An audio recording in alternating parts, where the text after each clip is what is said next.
Okay, this is the second time recording this video because I ran out of space. Okay, so today is a day to reflect for me because 2 years ago, I left the military. What? Yes! 2 years. This is my 2 year anniversary, actually, of being here in New York. This is always a very weird time for me because it's like the decision to move here to New York was probably the first actual like adult decision that I ever made on my own, on our own, besides the decision to get married. Like, honestly, the first big decision that I've ever made, because the military decides everything for you. I always think about the day that I left. I did everything completely crazy, kind of the way that I left for boot camp. Like, I got on the plane with just a backpack. I didn't cry. I didn't talk to nobody. My mom's crying and everything, walking me to the terminal, and I'm just like dead face, like nothing. And I'm just like, just choosing to feel nothing. Like, I just felt nothing. I just turned all my emotions off at the airport until basic training was over. I fucking did that shit.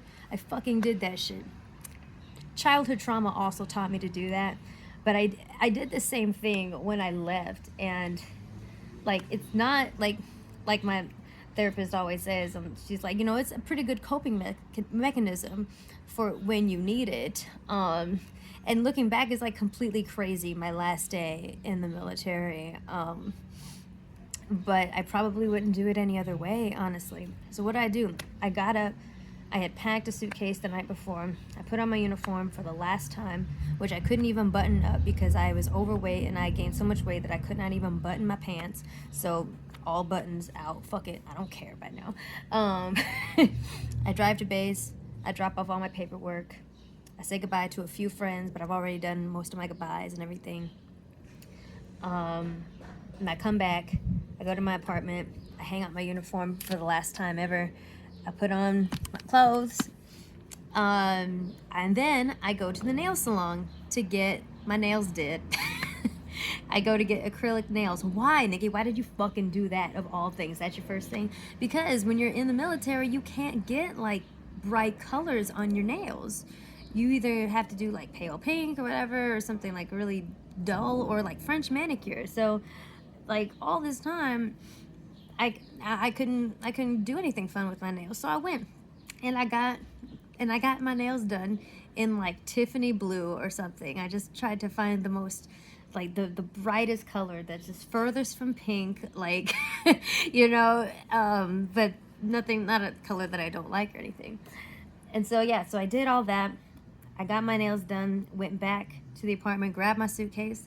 My husband, we were supposed to have lunch, but my manicure took too long.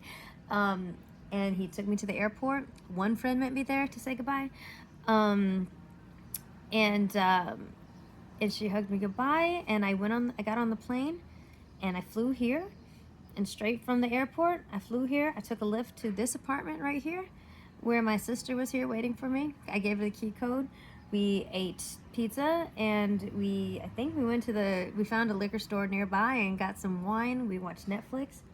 And then the next day, I went to my first job in Midtown, working for the state of New York. Like, I just did all of that on autopilot. I turned off all my emotions because I was just like when I went to basic training, I was like, if you think about what the fuck you've done, if you think about how big this is, what you've done, then you are going to have a panic attack, or you're gonna like regret, like start having regrets and stuff.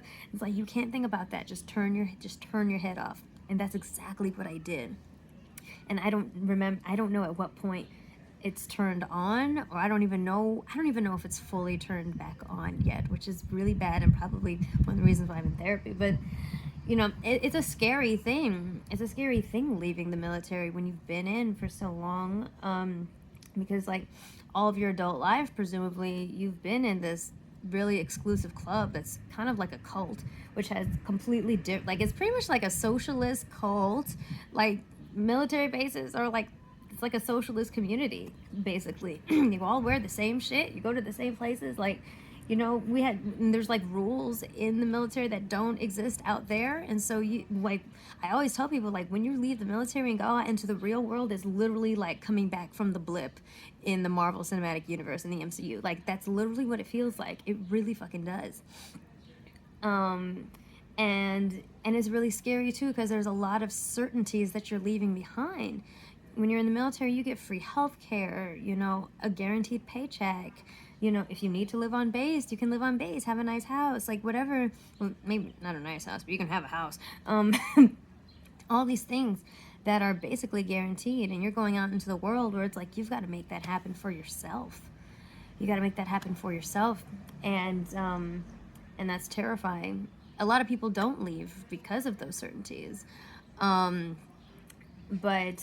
you know, and I hesitated leaving because of those things. Like, when I was about to press the button and be like, yes, it's time for me to get out, I hesitated because I was so sure up to that point, and I just thought about all the free things that I'm giving up.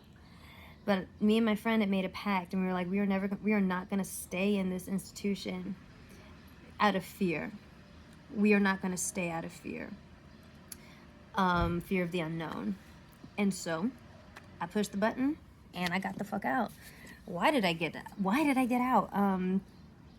You know, like I said, if you want to know my story about like the harassment and stuff that I went through, there's a whole playlist. It's very long.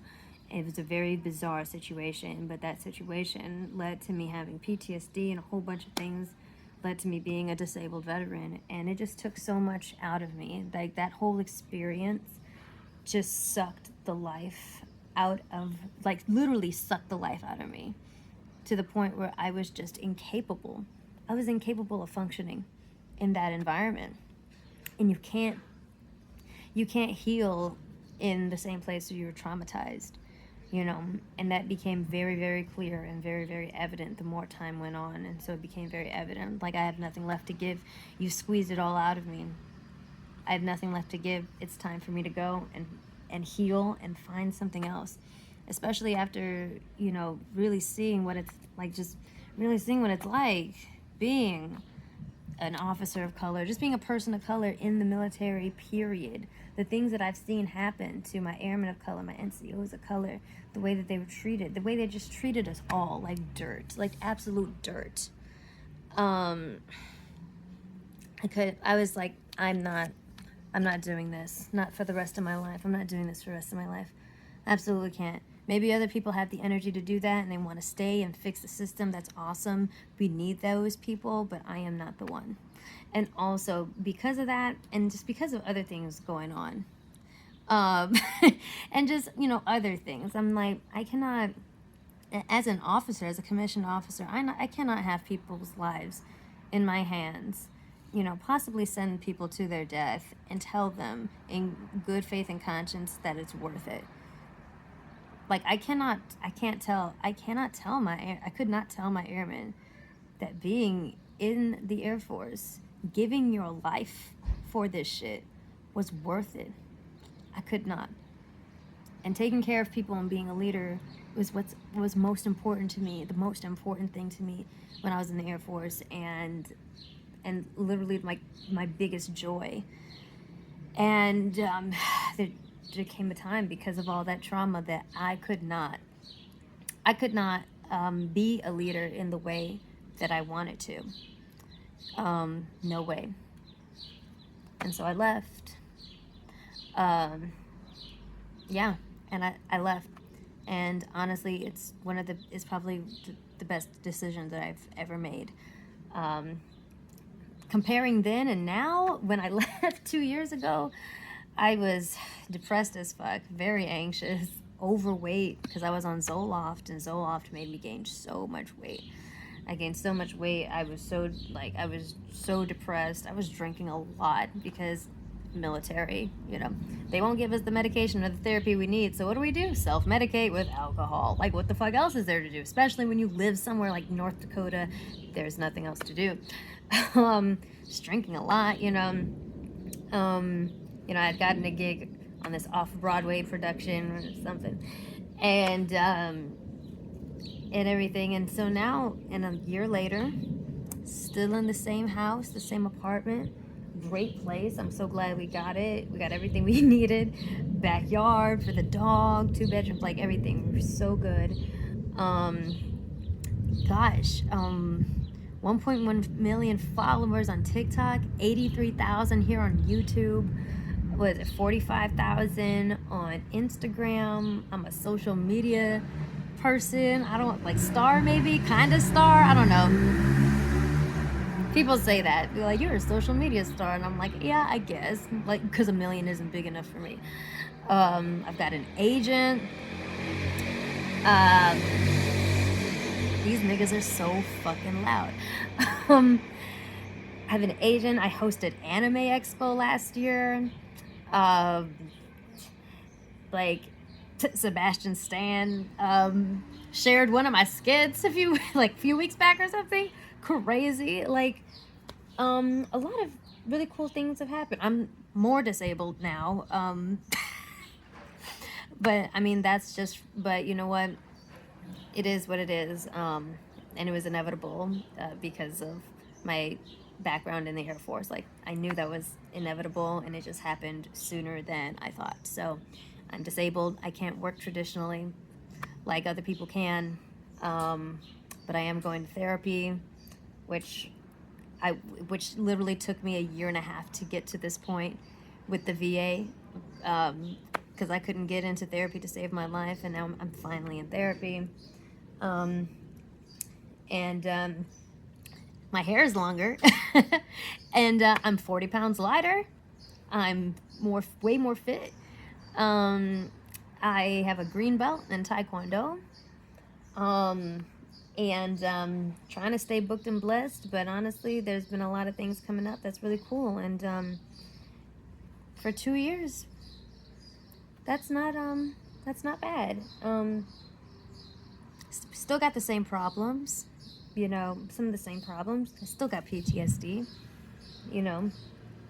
a lot of the same things still bother me. I still struggle with things, with my agoraphobia and stuff. If anything, quarantine kind of made it worse. But all in all, I mean, I guess it's pretty cool that we made it this far. Like, we've made it this far. And this may not seem like a big deal to other people, but like I said, when you're a veteran and you're lost, just like a PTSD veteran at that, uncertainty is so scary. And like I said, I don't know how the rest of this year is gonna go, but I'm glad I made that decision to leave, because if I didn't, I would not be able to be talking to you motherfuckers like I do every fucking day. I would not.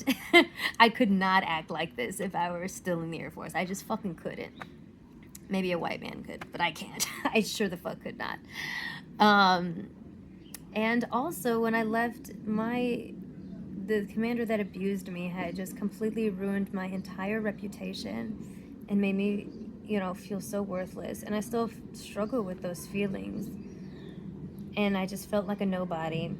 I felt like a complete nobody. But now, it's like over 1 million people